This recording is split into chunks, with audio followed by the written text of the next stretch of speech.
Hoje nós vamos trazer para discussão alguns assuntos que estão em pauta na agenda política internacional, principalmente a questão do Equador, Inglaterra, e a questão da guerra na Síria. Mas também alguns outros assuntos, os quais será necessário colocarmos também para discussão, como o Parla Sul. Mas comecemos com essa questão que está tomando uma proporção, digamos assim, incrível na política internacional, que é a questão do Equador. O Julian Assange, do WikiLeaks, todos conhecem, denunciou os Estados Unidos, mostrou papéis, documentos, provas. Ninguém conseguiu até hoje dizer que ele está mentindo ou que cometeu algum crime. Ele simplesmente divulgou documentos que estão lá comprovadamente os crimes cometidos pela diplomacia norte-americana. Por essa razão, ele tem um pedido de prisão feito pelo governo dos Estados Unidos, que pode e quer levá-lo a julgamento e até a condenação à morte. Julian Assange, portanto, pediu asilo político agora à Embaixada do Equador, em Londres, onde ele estava, e por pressão dos Estados Unidos, a Inglaterra tenta de todas as formas evitar dar o salvo-conduto para que ele possa viajar para o Equador.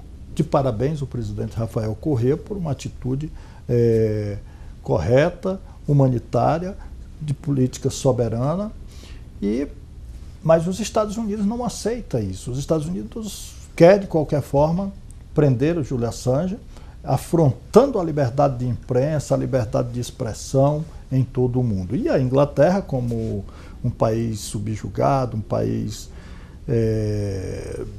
que faz o que os Estados Unidos querem, tenta de todas as formas impedir que ele vá para o Equador.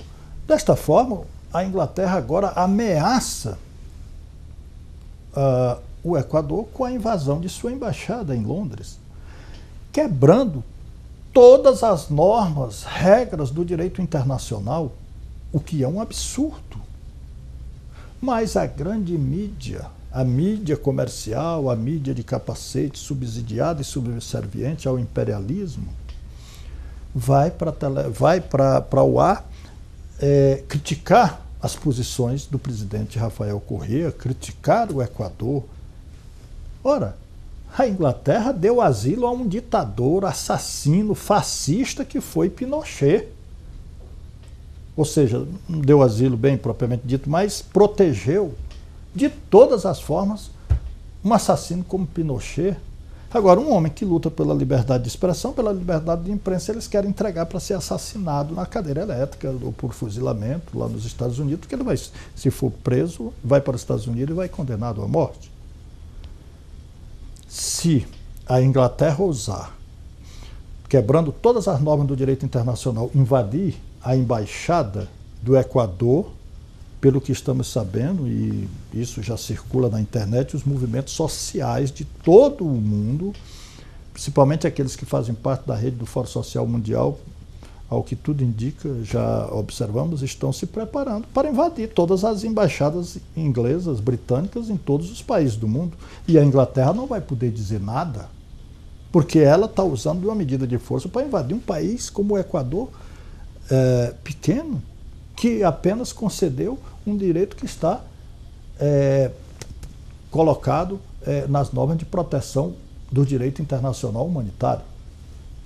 Vamos esperar para ver se a Inglaterra tem coragem de fazer isso. Acabou o colonialismo, o imperialismo, agora tem países que resolvem enfrentá-los. Parabéns ao presidente Rafael Correa.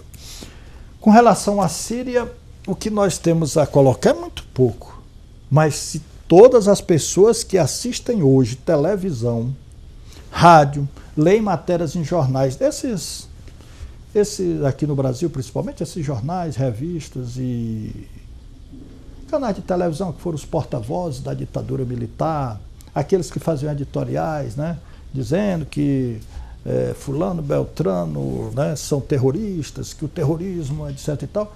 Ou seja, essa direita fascista que está aí controlando a mídia, ela, se você for ver todas as notícias que saem na televisão hoje e as que saíam há um ano atrás sobre a Líbia, você só faz tirar o nome Gaddafi, Líbia e botar Síria e Assad, que a matéria é a mesma, o cronograma seguido é o mesmo, ou seja, tudo é montado nos laboratórios do imperialismo, da OTAN, os recursos são os mesmos, a guerra da Líbia custou praticamente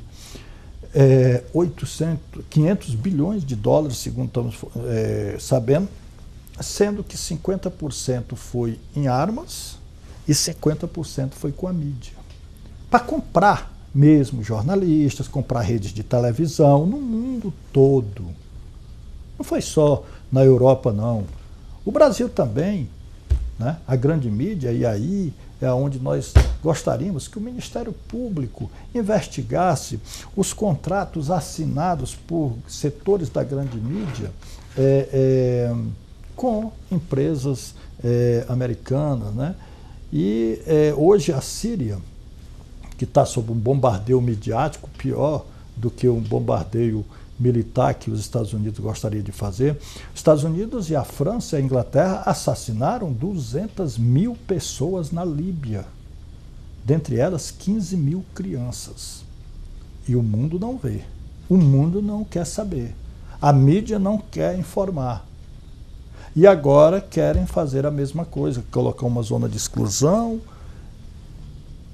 e a geopolítica continua então a ser manipulada, a ONU servindo apenas para legalizar, não para legitimar, porque isso é ilegítimo, mas para legalizar as ações de estados terroristas, como é os Estados Unidos. Os Estados Unidos já não tem um governo terrorista, os Estados Unidos já é um estado terrorista, que tem organizações terroristas, como o Pentágono, o Departamento de Estado e a CIA, que operam mundialmente através de suas embaixadas, né?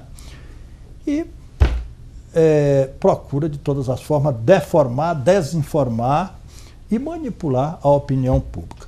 E por falar em embaixada, nós gostaríamos de saber apenas também, e aí envolve um pouco de política internacional, como é que vai ficar a invasão, né? A ocupação por parte dos Estados Unidos de um pedaço do território brasileiro. Ou seja, aqui no Distrito Federal, todo mundo fala dos puxadinhos. Os puxadinhos são aqueles pedaços de calçada, né, que alguns bares, alguns restaurantes, boates puxam, né? E o governo geralmente quer que eles voltem à sua área original, tirando 2, 3, 4 metros. Mas os Estados Unidos invadiu uma área de terra aqui do Distrito Federal, ocupou 1 hectare de terra, me parece que se medir dá 89 por 110, são 10 mil metros quadrados de área de terra, e ninguém fala nada. Eles hoje estão invadindo 1 hectare, amanhã eles podem invadir uma área maior, invadir um estado, invadir até o próprio país e depois invadir o continente, como é costume deles para adquirir os recursos naturais dos países. Gostaríamos, e aí vamos voltar a esse assunto aqui no próximo programa, inclusive vamos fazer um debate sobre isso, porque isso já está mobilizando os movimentos sociais também aqui no Distrito Federal, que vão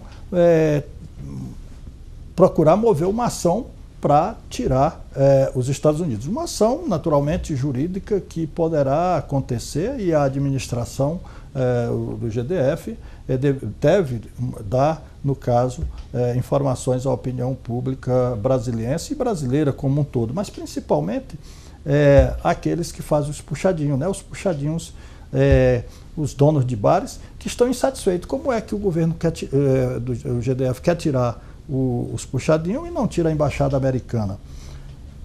É preciso que se tome providências nesse sentido. E nós vamos voltar aqui com esse assunto, até porque os movimentos sociais já estão começando a se articular e exigir uma definição nisso. E por último, gostaríamos de colocar aqui três questões muito rápidas. Primeiro, a questão do Parlasul. O Brasil vai eleger 75 deputados para o Parlasul em 2014. Era para ser em 2010, era para ser em 2012. Mas, lamentavelmente, o relator do processo, deputado, me parece que um deputado chamado Dr. Rosinha, do Paraná, deu parecer contrário, e nem em 2010, nem em 2012 o povo brasileiro pôde eleger os seus deputados do Parlasul. Mas em 2014 vamos ter que eleger 75 parlamentares para o Parlasul. Se for por eleição direta, serão eleitos pelo povo. Se o povo não eleger, vai ter que eleger de forma indireta pelo Congresso Nacional, o que é um absurdo. Mas já está tramitando em forma mesmo de última, digamos assim, instância no Congresso Nacional, o projeto de lei do senador Lindenberg Faria, do PT do Rio de Janeiro, com parecer agora favorável do senador Antônio Carlos Valadares, favorável às eleições em 2014. Os movimentos sociais nos pedem, e aqui já estamos divulgando, que estão se articulando e a semana que vem vão ao Congresso Nacional para exigir, né, a aprovação do parecer do senador Valadares ao projeto do senador Antônio Carlos, do senador Lindenberg. Os movimentos sociais da sociedade brasileira como um todo, que pouco conhece, porque pouco discutiu, foi escondido até agora da opinião pública brasileira essas eleições do Parlasul, são radicalmente contra o parecer, né, do deputado Rosinha, que foi contra, sempre foi contra as eleições direta no Parlasul, tanto no projeto para 2010 como para 2012. Era para agora, no dia 7 de outubro, o povo brasileiro eleger seus deputados do Parlasul. Até seria muito mais conveniente do que em 2014, porque elegeríamos agora os vereadores, os prefeitos, os vice e parlamentares do Parlasul. Mas o doutor Rosinha não quis, colocou em votação lá e conseguiu que não fosse aprovado. Mas a opinião pública está se mobilizando para aprovar o parecer do senador Valadares. E, por último, parabenizar aos organizadores do Fórum, do Seminário Nacional sobre a questão palestina, que se realizou recentemente aqui em Brasília, uma preparatória também para o Fórum Social Mundial Palestina Livre, que se realizará de 29 de novembro a 1º de dezembro em Porto Alegre. Então todos entrem na internet e se inscrevam. E o fortalecimento, a reunião que começam a acontecer também dos movimentos sociais, sobre o Fórum Social Mundial que acontecerá no final de janeiro de 2013 na Tunísia. Nós voltaremos nos próximos programas com maiores informações sobre esses últimos três assuntos, que é o Fórum Social Palestina Livre, o Fórum Social Mundial que acontecerá na Tunísia e sobre a questão do Parlasul. E também sobre outros assuntos que porventura estejam aí na agenda internacional. Nossos agradecimentos a todos que nos ouvem e nos dão a sua atenção. Muito obrigado e até a próxima.